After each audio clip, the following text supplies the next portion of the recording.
There we go. How about that? Okay. Well, thanks, Leah, for having us today as part of this series.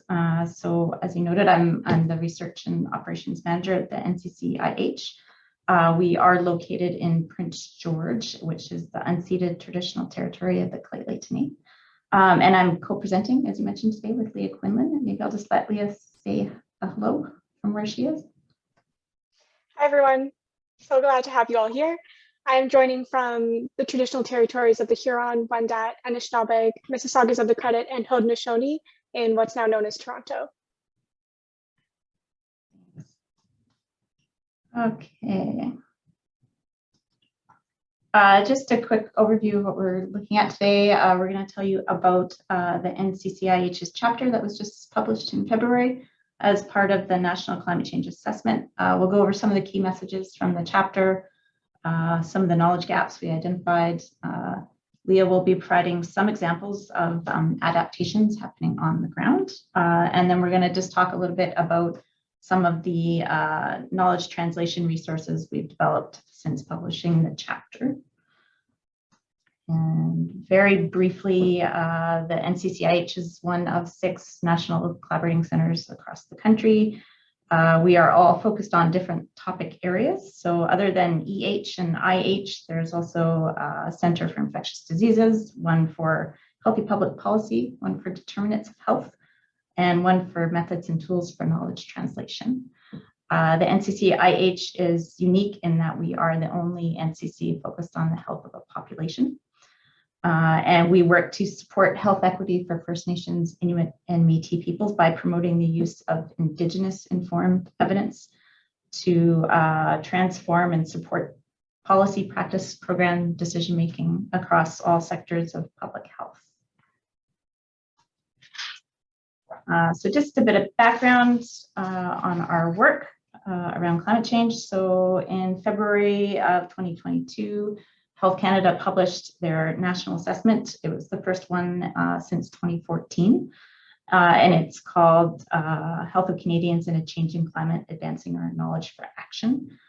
Previously, Health Canada had a chapter on health and a national assessment, so this was the first time there was a national assessment that was just focused on health, which was really exciting. So it's a comprehensive national study of current and projected risks from climate change to health and well-being of Canadians. So there's 10 chapters altogether. There's one on health linkages, natural hazards, mental health and well-being, air quality, infectious diseases, water quality, quantity and security, food safety and security, health equity, and adaptation and health system resilience. And for the first time, we had a chapter all to ourselves on First Nations, Inuit and Métis health. So we developed this chapter at the invitation of Health Canada, not because we are climate change experts by any means, but because we are good at trying to synthesize knowledge. It provides an overview of both direct and indirect impacts of climate change on the land and on Indigenous peoples' relationships to the land. It examines each of the topic areas that's covered in the overall national assessment, but from the perspective of Indigenous peoples and knowledges and experiences and actions. And it really discusses the role of Indigenous knowledge and Indigenous rights within the context of climate change in Canada. So yes, as I mentioned, it's the first Indigenous chapter, and I really am excited about that, and I hope it's not the last. The chapter is a synthesis of publicly available, peer-reviewed and gray literature, as well as some alternative media sources that we included. And there's a real emphasis on publications since the last assessment in 2014. As you would expect, the literature is constantly evolving, and it's really characterized by significant gaps in terms of what populations are discussed and which geographies are covered. So very much an emphasis on the North and on Inuit populations. These gaps are associated with limitations that we have and challenges associated with Indigenous health data and research as it currently exists in Canada. And we'll talk a little bit about that and the knowledge gaps discussion at the end. I had 3 very wonderful coworkers from the Collaborating Center that worked with me on this chapter over the last 2 years. So my thanks to Roberta Stout, to Regina Helseth, and to Margot Greenwood for all the thinking that they did with me on this work. In addition to just developing the chapter, the NCCIH also participated as peer reviewers for all the other chapters in the assessment. And we've also developed a series of KT products around the assessment that we'll talk about at the end.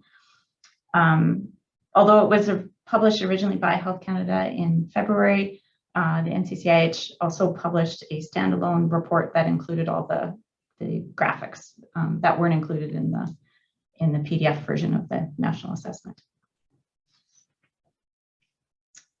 So there are 6 key messages related to our chapter. First and foremost, we know that Indigenous populations in Canada and globally contribute very little to greenhouse gas emissions, but are disproportionately affected by climate change. So the first key message is really looking at how First Nations, Inuit and Métis people are uniquely sensitive to the impacts of climate change. And there's a few reasons for that. So close relationships to land, waters, animals, plants, natural resources, tendency to live in geographic areas that are undergoing rapid climate change, especially in the north, and a greater existing burden of health inequalities and related determinants of health caused by many, many centuries of harmful colonial practices and policies.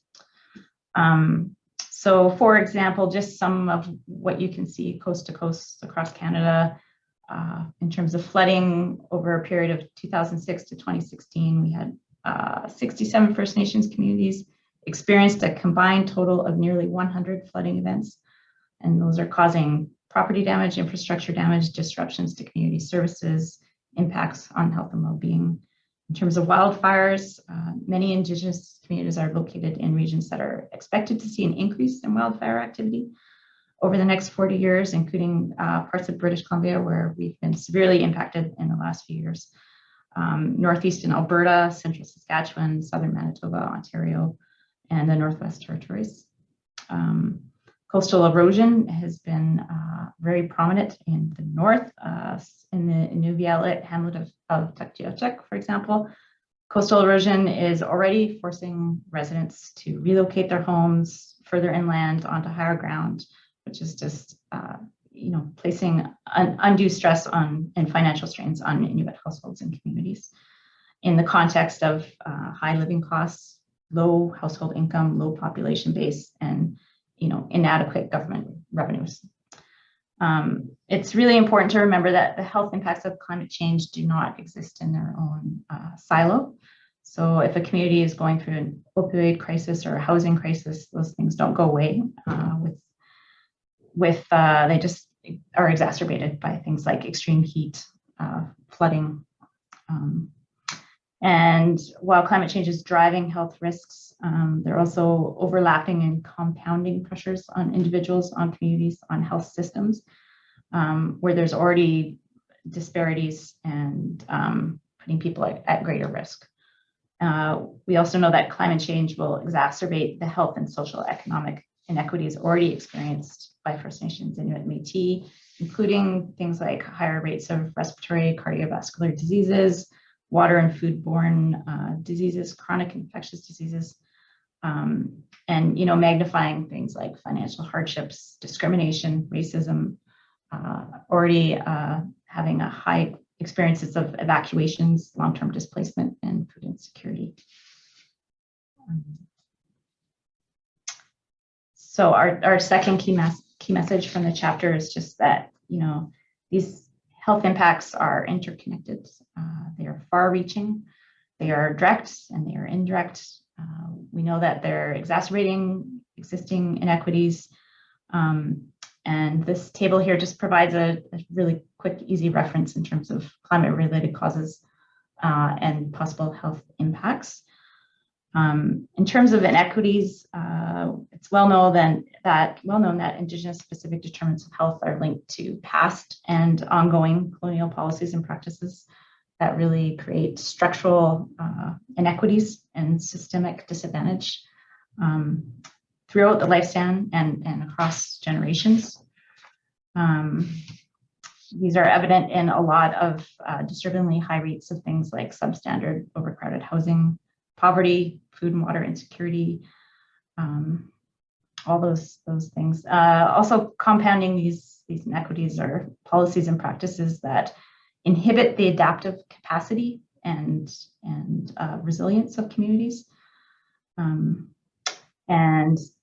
The status of these determinants of health can really increase or decrease vulnerability to health risks associated with climate change.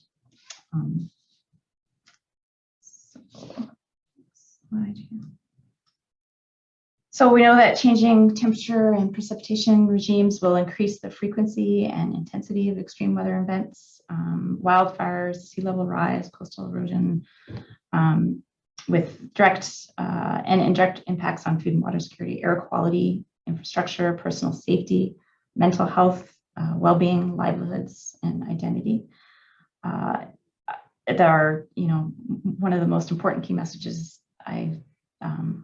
we could see in the literature is really just that this is going to be experienced very differently within and between First Nations, Inuit, and Métis people, including men, women, boys, girls, gender diverse peoples.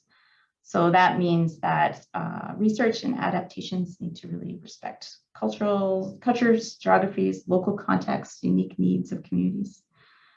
Some specific examples of how it could potentially impact men, women, boys, and girls, gender diverse people differently.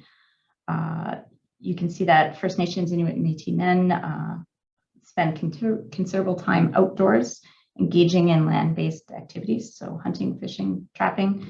They may be at disproportionate risk or increased risk for heat-related conditions, vector-borne diseases such as Lyme disease, or West Nile virus, or accidents due to climate change, especially for communities in the north that are used to traveling on ice that's now no longer safe. There can also be very different emotional responses and coping strategies related to climate change effects between men and women. So Inuit women in the literature were found to experience stronger emotional reactions in terms of fear, distress, helplessness, anger, sadness, and frustration to climate change than Inuit men, with men more likely to experience anxiety. And I think with that, I'm handing this over to you now, Leah. You just let me know when you want me to change your slides. Okay, perfect. Thank you. So Donna's taken us through the first three key messages, and now I'll handle the last three.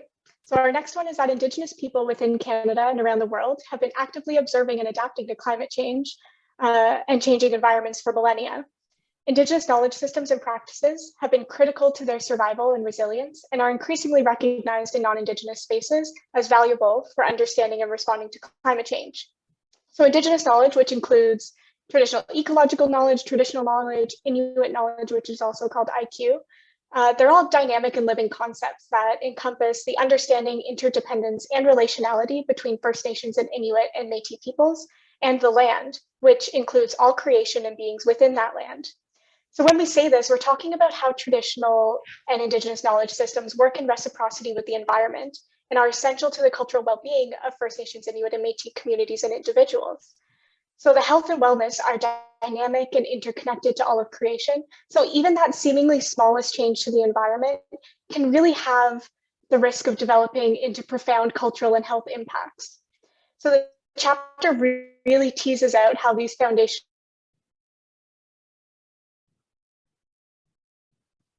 I think we've lost you, Leah. values and traditional teachings related to Indigenous knowledge ecosystems. Oh no. You might want to maybe try turning off your video and see if that. Okay, is this better? Oh no. Yeah. Yep, okay. Sounds All right, good. sorry everyone. We're gonna have to deal with just my animated voice instead of also my hands talking too. So I'll repeat the last point there, but the chapter also teases out how the foundational values and traditional teachings related to Indigenous knowledges and reciprocity, kinship and relationships, and spirituality can teach environmental stewardship and improve governance and biodiversity and ecosystems for better health and well-being. And there's a lot that goes into this, so I highly recommend looking at this part of the chapter for sure. Donna, can you go to the next slide, please? Thank you. So we now take this acknowledgement that Indigenous knowledge systems are legitimate, and we take that further and assert that their inclusion within climate change and health policy and research is essential. So when non-Indigenous international communities started embracing Indigenous knowledges, they were originally used in conjunction with scientific knowledge to document observations of climate and environmental changes. But more recently, they've been used as part of community-based studies that are led by Indigenous communities themselves in identifying their exposures and vulnerabilities to climate change effects. They also include different real and perceived impacts to the health and well-being challenges that come with climate change, and in building potential adaptation strategies. And I know that's a lot to wrap your head around, so we're going to go through a few of those examples a little bit later on. I also want to stress that we don't have to choose to work exclusively between Indigenous knowledge and scientific knowledge in climate work. Indigenous and scientific knowledge systems can really accentuate and strengthen one another. So since they identify different types of impacts brought about by climate change. So for example here, Indigenous knowledges can really enrich understanding and environmental change because they focus on the dynamics of the whole system under multiple stressors rather than on one single phenomenon. The chapter touches also on how Indigenous knowledges can inform climate change and health-related decision-making at a variety of different levels to benefit researchers and decision-makers, but also community members, and help them carry out different work. And that can include things like establishing ecosystem indicators and baselines. It could be developing predictive models for identifying climate change vulnerabilities and adaptation actions. And some of that might look like identifying potential impacts on traditional livelihoods and any kind of subsequent health implications that those can bring. Or it could be that Indigenous knowledge can be used in conjunction with scientific knowledge to improve risk assessments and supporting individuals to make very informed decisions about risks and hazards associated with, say, traditional harvesting or different land use activities that Donna had mentioned before. So keeping everything that I've said about Indigenous knowledges in mind now, mobilizing Indigenous knowledges and experiences in climate change adaptation, policy, and research must be carried out in a very consistent, collaborative, decolonial, and rights-based way that really honors the knowledge and doesn't further contribute to its exploitation or marginalization. And there are some significant challenges with this with Indigenous knowledges being fully embraced in this climate sphere right now. And one of those that I really want to stress here is that Indigenous knowledge is often discussed in its own pillar. It's silent from science-based and from thematic-based discussions at important events like the UNFCCC, which means these important discussions are only taking place with the same people, and they aren't having that transformative change in national and international climate work as they could or should. Next slide, Dinah. Okay, so our last key message here, and one that I really, really appreciate my colleagues at NCCIH including in the chapter, because I feel like it's something that's not understood fully in climate decision-making, is that First Nations, Inuit, and Métis peoples are rights holders. So preparing for the health impacts of climate change requires that Indigenous peoples' rights and responsibilities are respected. Their rights over their lands, resources, and ways of life are, I should say, not just respected, but also protected and advanced through distinctions-based and Indigenous-led climate change adaptation, policy, and research. And when we talk about Indigenous rights here, we have to acknowledge that this is a very, very distinct relationship with the Crown that's set out in Section 35 of the Constitution that protects the inherent right to self-government, which does apply to climate and health research and decision-making.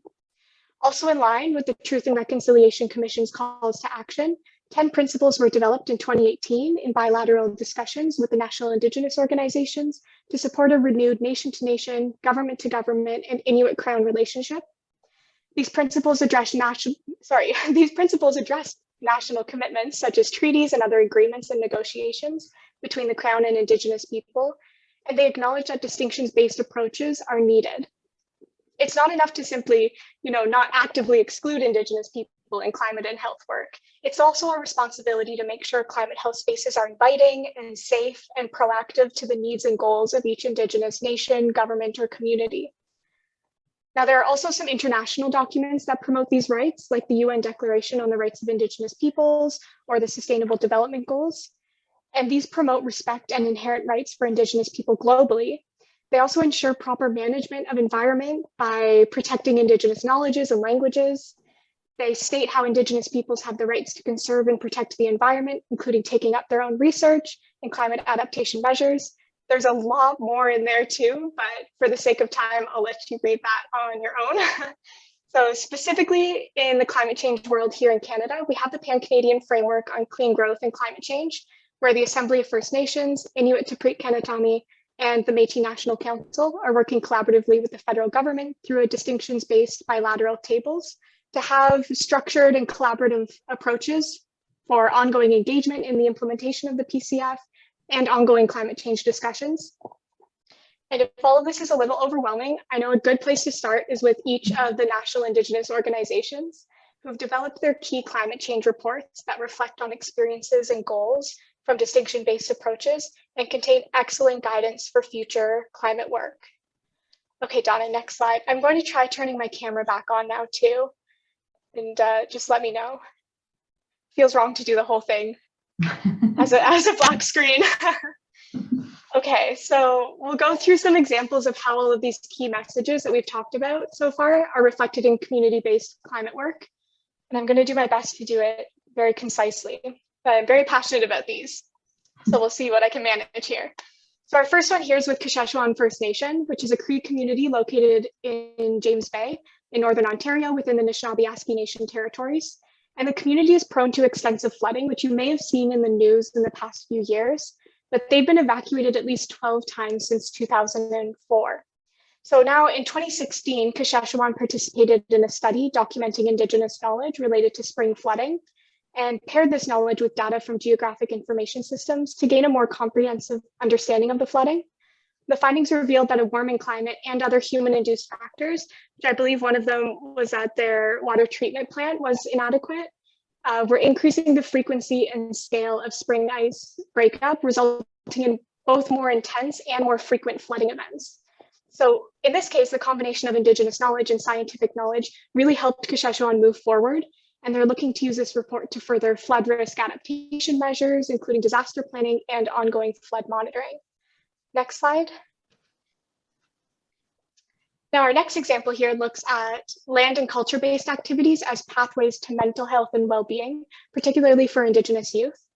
Selkirk First Nation, located in the Yukon, received funding through the Climate Change and Health Adaptation Program to conduct a community-based research and adaptation project that both assessed and looked at measures to protect the mental, physical, emotional, and spiritual well-being of the community members through their traditional fish camps. Now, these salmon fish camps were absolutely integral to community and family identities, and climate change has spurred a dramatic decline in salmon, resulting in both food insecurity and an ongoing cultural disconnect. The project brought together elders, traditional knowledge carriers, and youth to learn the value and roles of these camps, strategies from, and the impacts of climate change. Selkirk First Nation developed an adaptation plan from this project that identified a number of actions focused on building youth cultural resilience, including teaching youth about traditional values, lifestyles, and laws, reconnecting to the land and the knowledge that it provides, and supporting cultural activities that really foster that good relationship with the land and the understanding that you can get from it. And next slide, Donna. Thank you.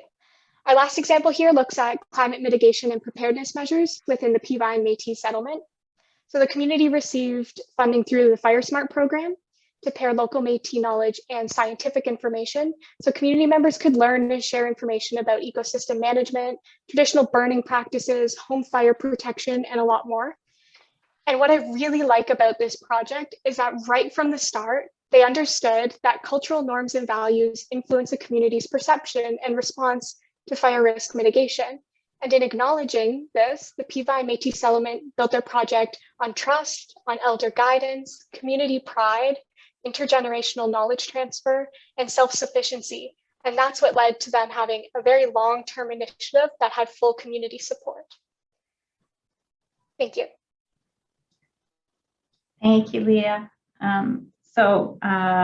As I noted earlier in the presentation, in the process of doing this work, the Collaborating Center identified a number of knowledge gaps in terms of the available peer-reviewed literature, gray literature, and even just alternative media sources that we looked at. So, first off, First Nations communities outside of the North, especially First Nations communities in the prairies in the Atlantic provinces, as well as Métis people across Canada, are very underrepresented in the research. As well, urban First Nations, Inuit and Métis populations are underrepresented. That's problematic given that 50 to 60% of Indigenous people in Canada live in urban centers. The intersection of climate change and gender, particularly the experiences of gender diverse peoples, children and youth, is really missing from the literature. That's an area that needs a lot more research. Disaggregated and longitudinal data specific to First Nations and Métis people is not very robust across Canada, and that leads to a lot of generalizations in terms of the research and what people are able to say. Holistic and long-term impacts of changing temperatures and precipitation regimes on food and water safety and security, air quality, health infrastructure, personal safety, mental health, livelihoods, and identity within and among diverse First Nations, Inuit, Métis peoples is lacking, as is, the context of existing First Nations, Inuit, Métis peoples' health inequalities and inequities related to determinants of health. How infectious diseases such as COVID-19 will affect food systems that are already compromised by climate extremes was something that came up as we were writing the report in the midst of a pandemic. And I think at the time there was only one article that I could find that even remotely touched on that double layer of a pandemic plus climate change plus infectious diseases. There's a real absence of literature on resilience and protective factors related to climate change. There's a lot of deficit-based research that really speaks to risks and inequities, but not protective factors and what communities are doing to keep themselves healthy and safe. There's not a lot of research that we came across that had anything to do with indirect effects of potential new economic development opportunities arising from climate change. So, being able to garden in Nunavut and things that we wouldn't think of previously.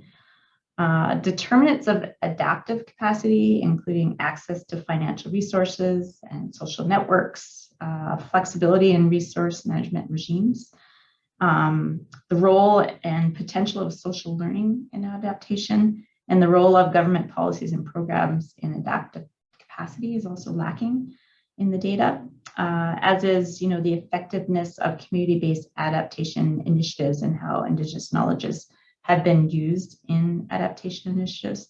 I do have to give a shout out to the Health Canada's Health Adapt program because they have funded projects north of 60 and south of 60 that have really brought community voice to things that are happening on the ground, but you don't necessarily see it reflected in research, which is unfortunate.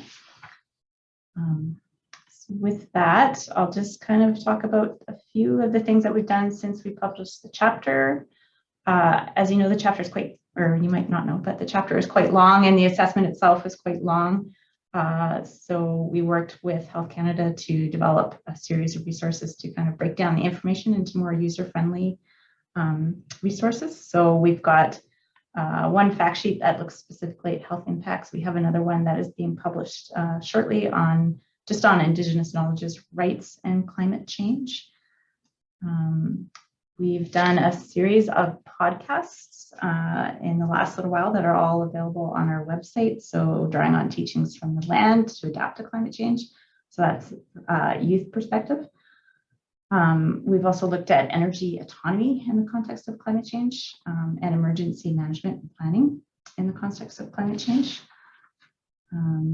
we've done a series of webinars with some very smart people from across the country, including one on food safety and security and climate change, and another one on climate change and water safety and security.